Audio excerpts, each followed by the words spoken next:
Alright, welcome back. We are going to be looking at this question. The elements neon and argon are not reactive. Which hypothesis best explains this? The answer that you should choose here is going to be based on the reactivity. So in looking at the four answer choices, which is the best and most appropriate choice for this question?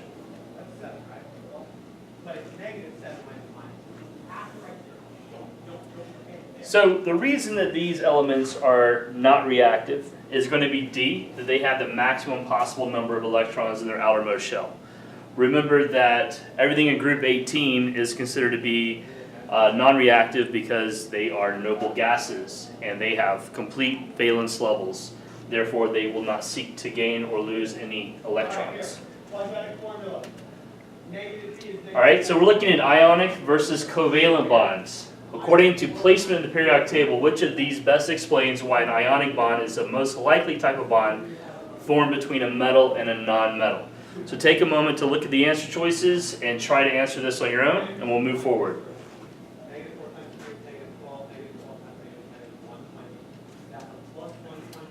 So looking at the four answer choices. First, A, an ionic bond is formed between oppositely charged ions. Metals and non-metals are likely to be oppositely charged. B, an ionic bond is formed when two atoms share electrons. A metal and a non-metal are likely to share electrons. C, an ionic bond is formed when one of the atoms is non-reactive. Metals tend to be non-reactive and form ionic bonds. Or D, an ionic bond is formed when one of the atoms is non-reactive. Metals tend to be non-reactive and form ionic bonds. So let me go ahead and talk about C and D, because this is talking about how it says metals tend to be non-reactive, and over here it says non-metals tend to be non-reactive. Both of those statements are untrue. The only thing on the periodic table that is non-reactive are the elements in group 18, and that's just one small category of non-metals. And every metal is reactive. So the most obvious choice here, the one that kind of stands out, is going to be A, and that is metals and nonmetals have opposite charges. Remember that nonmetals form anions, which are negatively charged ions because they take on additional electrons. Metals form cations, which are positively charged ions, and they occur when the metals donate or give away all of their valence electrons. Okay, this next slide has a table and a question. It says, the table lists the protons and neutrons contained in 4 different atoms. Now, this one's asking us about isotopes. Remember, the definition of isotope is going to be a version of an atom where you have the same number of protons in 2 different atoms, but the number of neutrons will differ. Alright, so looking at this table, which answer tells us which 2 atoms are isotopes of one another? So what should stand out at you is, if you look in the number of protons column here, you see there are 2 that match each other. So we have a 6 here and a 6 here. And an atom that has an atomic number of 6, that's going to be carbon. So we have 2 versions of carbon. They're different because if you look right here, you have a 6 and a 7 for the number of neutrons. So that does not match. The number of protons matches, but the number of neutrons does not.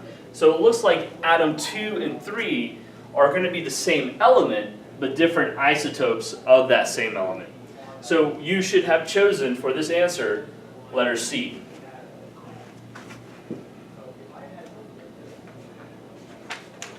Okay, moving along.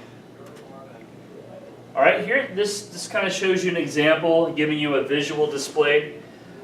So we have hydrogen, we have 3 different isotopes. The number of protons is the same, it says 1p, 1p, 1p. Number of neutrons is going to differ, and so this shows you 2 different ways to kind of envision that. What you can see is the white dot is a proton, and those are similar in all 3 different atoms. And it lists the number of protons, number of neutrons, and electrons. Remember that if the electrons don't match up, if the protons match up but the electrons do not, then what we have there, that would be called an ion. Now, you can have an atom that can simultaneously be an isotope and an ion. That is possible. So this is talking about chemical bonds and reactions. These are the areas of focus. These are the things, these objectives. These are what you are supposed to know about these things. The first thing that kind of stands out at me and says matter cannot be created or destroyed in a chemical reaction. That is why we balance equations. It's the law of conservation of mass. This talks about how we name those compounds. Remember that if it's an ionic bond, we name the metal, then the nonmetal with "ide" at the end. So an example of that would be sodium chloride. When it comes to covalent bonds, we have to use prefixes to name those. So we might have carbon monoxide or carbon dioxide, and we use those prefixes for the covalent bonds because there's different ways they can come together. All right, let's move forward. Here's an example of that law of conservation of mass. It basically just simply states that matter cannot be created nor can it be destroyed. And so when you look at this chemical equation here, you have to make sure that you have the same number of atoms of each type of element on both sides of this equation. So if you look right here, the way you structure this, the way you balance this, is that you're essentially going to write down coefficients. The small numbers are called subscripts. And so in this example, you can tell that the equation is balanced by just making a simple table. So let me just kind of free up some space here. And so the way that I would do this is you just put the arrow where it is in the equation, and you list the elements you have.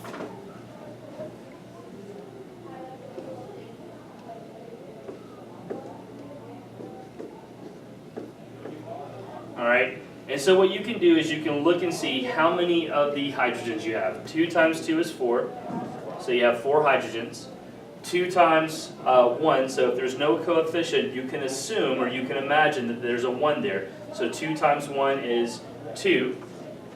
On the other side, on the product side, 2 times 2 is 4. And then 2, this large coefficient applies to everything that follows it in that compound. Again, there's no subscript, so you can assume that it is a 1. So 2 times 1 is 2. And you can see that both of those elements are actually balanced in this equation. So the law of conservation of mass is what tells us that we have to have the same mass in the reactants and the products. You never lose mass when you have a reaction. All right, so this is just a very simple explanation for how equations are balanced. On your test, everything is going to be multiple choice. So you can simply choose the combination of coefficients that will balance your equation. My advice is to simply take one of those that looks most appropriate, plug in the numbers, see if it works. If it doesn't, try a different combination. But the way we see this listed in our book is as follows. It says the reactants side contained 2 oxygen atoms while the products contained only 1. So you can see here that was a problem in this table. To balance that, they had to place that coefficient of 2 here. All right. So you can see that this equation was balanced by placing that coefficient there. All right. And the next step, they looked at what they currently had, and so it says in step 3, the reactant side still contained 2 hydrogen atoms, while the product side contained 4. The hydrogen molecule H2 was multiplied by 2 to balance the hydrogen atoms. So what you're going to place is you're placing these coefficients. You're not placing subscripts. You cannot touch the subscripts. So this is in your book, but like I said, I would just simply choose a combination of those coefficients from your multiple choice answers. Try one. If it does not make sense, if it doesn't work, try a different one. And you will find the one that works, that fits. You're not going to have to do it and perform it yourself. There's no constructed response, so that's not going to come up. But you can refer back to this page for additional guidance. All right. Similar bookkeeping can be used to balance other types of simple equations. Now, this talks about a decomposition reaction. With a decomposition reaction, you're going to have a larger molecule that's going to separate into 2 parts. Now, the opposite of a decomposition reaction is going to be a synthesis reaction. And that might be where you have this calcium oxide and carbon dioxide, and they would come together to form this compound. But what we have here in this example is decomposition. Alright, then we also have displacement reactions. Now what I want to say about displacement is that these are always going to involve a metal, and basically a more reactive metal takes the place of a less reactive metal in a compound. The way you can tell the difference between them, if you have one new compound, it's a single displacement. Remember, a compound is two or more elements that are chemically combined. So this, the silver that's listed right here, it says 2 silver, this is not a compound, this is just an element. It's a diatomic molecule, but it's not a compound because to be a compound you have to have 2 different elements combined. Down here, this is called a double displacement because you actually have 2 different compounds. You have 2 new compounds. So you have hydrogen and oxygen that are conjoined over here. You have sodium chloride, which is right here. So again, that's 2 different elements that are chemically combined, and if you have 2 of those compounds, you have a double displacement. If you have one new compound, again, this was one, but it became a different compound because the copper came in and replaced the silver. So you only had one new compound. Down here you have 2 new compounds. So single displacement and double displacement. Now, this slide talks about how to actually name the compounds. Remember that you do not use the prefixes for ionic compounds. What you need to look at is what the oxidation number is, and this is what kind of ion is going to be formed when the metals and nonmetals form ions. Remember that nonmetals are going to gain additional electrons. So nitrogen is in group 15. It needs 3 more to have 8. So it's going to gain 3 electrons, and what it's going to become is an anion with a charge of 3 negative. Magnesium is going to give away its valence electrons. Magnesium is in group 2. It has 2 valence electrons. It will give them away. And what happens is you can take these oxidation numbers and you can cross them. So your chemical formula is going to be Mg3N2. So that's magnesium nitride. You don't have to use the prefixes to name the ionic compounds. When we say binary, what that means is it has 2 elements, exactly 2.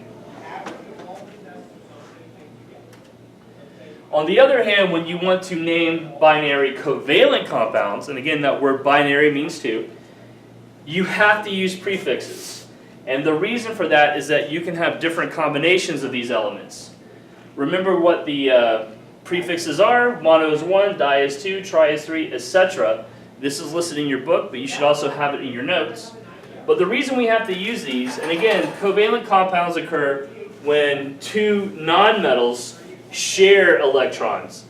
Going back to ionic bonds, those occur when a metal gives away electrons and a nonmetal takes.